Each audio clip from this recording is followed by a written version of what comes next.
அகிலம் நியூஸ் நேயர்களுக்கு வணக்கம். இன்று இரவு நேர பிரதான செய்திகள். முதலில் தலைப்புச் செய்திகள். சிறப்பு நிலையான வைப்பு திட்டம், அதிக வட்டி வழங்கும் வங்கிகள்.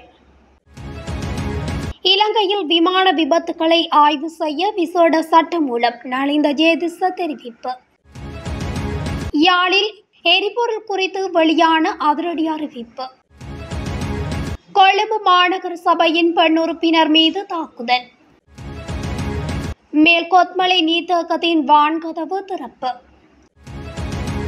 ஒரு குடும்பத்தில் தீ விபத்து. மீன்பிடிக்க கடலுக்கு சென்றவர்கள் சடலமாக மீட்பு.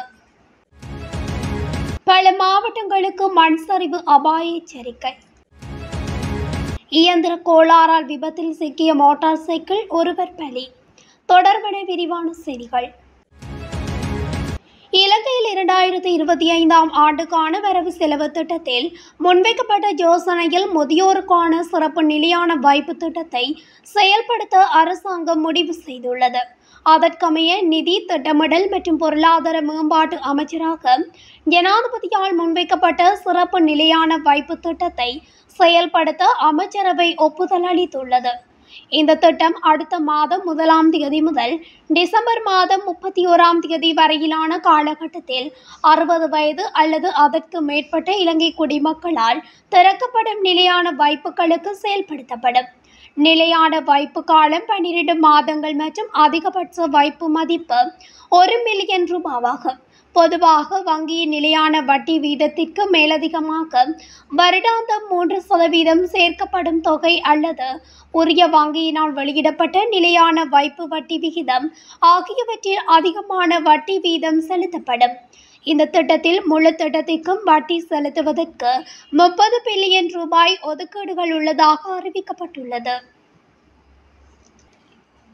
இலங்கையில் இடம்பெறும் விமான விபத்துகள் தொடர்பில் விசாரணை செய்வதற்கு விசேட சட்டமூலம் ஒன்றை உருவாக்க அமைச்சரவை அனுமதி வழங்கியுள்ளதாக அமைச்சரவை பேச்சாளர் மற்றும் அமைச்சர் நலிந்த ஜேதிச தெரிவித்துள்ளார். இலங்கையில் நிகழும் விமான விபத்துக்கள் மற்றும் தொடர்புடைய சம்பவங்களை விசாரிக்க தனித்து ஒரு சட்டமூலம் தயாரிக்க திட்டமிட்டுள்ளதாக குறிப்பிட்டுள்ளார். 2002ஆம் ஆண்டு 34ஆம் இலக்க இலங்கை சிவில் விமான போக்குவரத்து ஆணைக்குழு சட்டத்தின் கீழ் இத்தகைய விபத்துக்களை விசாரிக்கும் பொறுப்பு சிவில் விமான போக்குவரத்து ஆணைக்குழுவுக்கு வழங்கப்பட்டுள்ளது.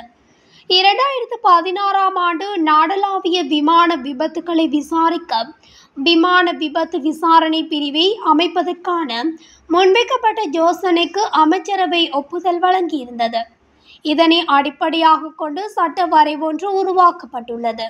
இலங்கையில் விமான விபத்துக்கள் குறித்து பக்கச்சார்பற்ற விசாரணை அமைப்பு இல்லாமையை சர்வதேச சிவில் விமான அமைப்பு சுட்டிக்காட்டியிருந்தது.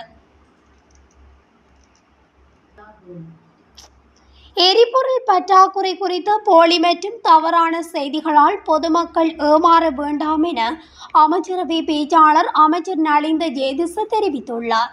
அமைச்சரவை முடிவுகளை அறிவிக்கும் மாநாட்டில் வைத்தே அவர் மேற்கண்டவாறு குறிப்பிட்டுள்ளார்.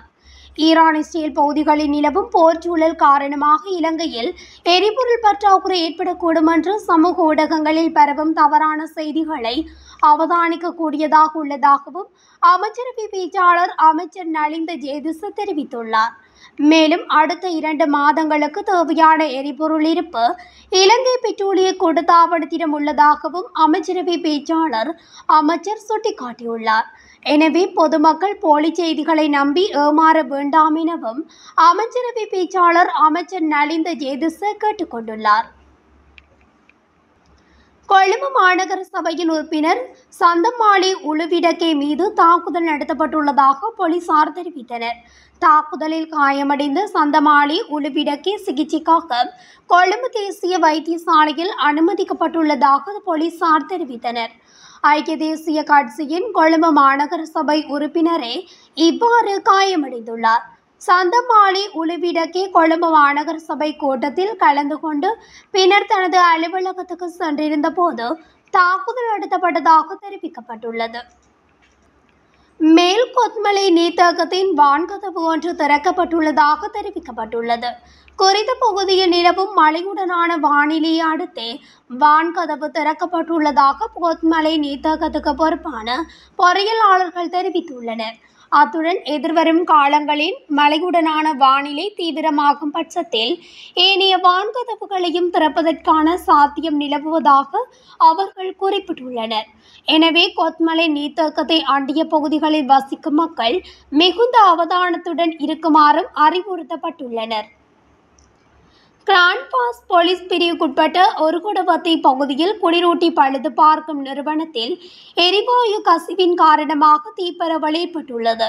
பரவிய தீயினை கட்டுப்படுத்துவதற்காக கொழும்பு மாநகர சபையின் 3 தீயணைப்பு வாகனங்கள் அனுப்பி வைக்கப்பட்டுள்ளதாக தெரிவிக்கப்பட்டுள்ளது. தீப்பரவல் காரணமாக அந்த நிறுவனம் முழுமையாக தீக்கிரையாகியுள்ளதுடன் உயிர் சேதமோ காயமோ ஏற்படவில்லை என தெரிவிக்கப்படுகிறது. இது தொடர்பில் மேலதிக விசாரணைகளை கிராண்ட்பாஸ் போலீசார் மேற்கொண்டு வருகின்றனர்.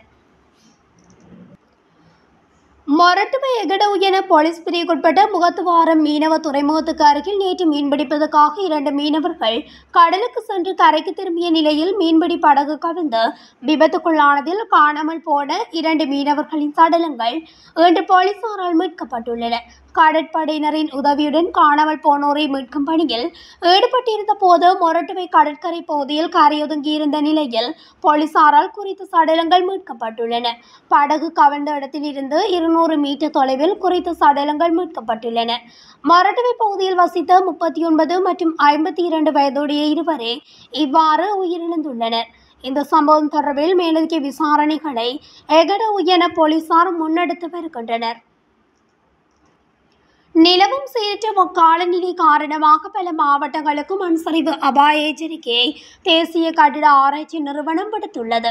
இந்த எச்சரிக்கை அறிவிப்பு இன்று மாலை 4 மணி முதல் நாளை மாலை 4 மணி வரை அமலில் இருக்கும் என்றும் அந்த அமைப்பு தெரிவித்துள்ளது. இதனால் மிகுந்த எச்சரிக்கையின் கீழ் விழிப்புடன் இருக்குமாறு குறித்த அறிவிப்பு வெளியிடப்பட்டுள்ளது.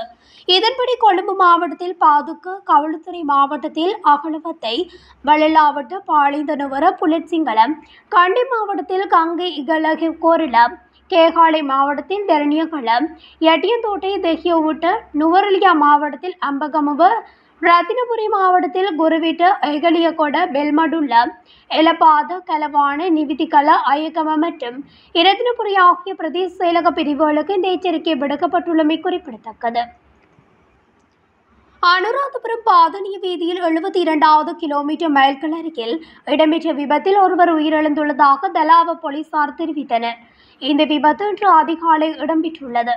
மோட்டார் சைக்கிள் இயந்திர கோளாறு காரணமாக வீதியில் நிறுத்தி வைக்கப்பட்டிருந்த லொரியுடன் மோதியதில் இந்த விபத்து இடம்பெற்றுள்ளதாக போலீசார் தெரிவித்தனர். விபத்தின் போது மோட்டார் சைக்கிளின் செலுத்துனர் படுகாயமடைந்துள்ள நிலையில் தலாவ வைத்தியசாலையில் அனுமதிக்கப்பட்ட பின்னர் சிகிச்சை பலனின்றி உயிரிழந்துள்ளதாக போலீசார் தெரிவித்தனர். உயிரிழந்தவர் தபுதேகம பிரதேசத்தைச் சேர்ந்த 43 வயதுடையவர் ஆவார். இது தொடர்பான மேலதிக விசாரணைகளை தலாவ போலீசார் முன்னெடுத்து வருகின்றனர். இத்துடன் அகிலம் நியூஸின் இன்றைய பிரதான செய்திகள் நிறைவடைகின்றன.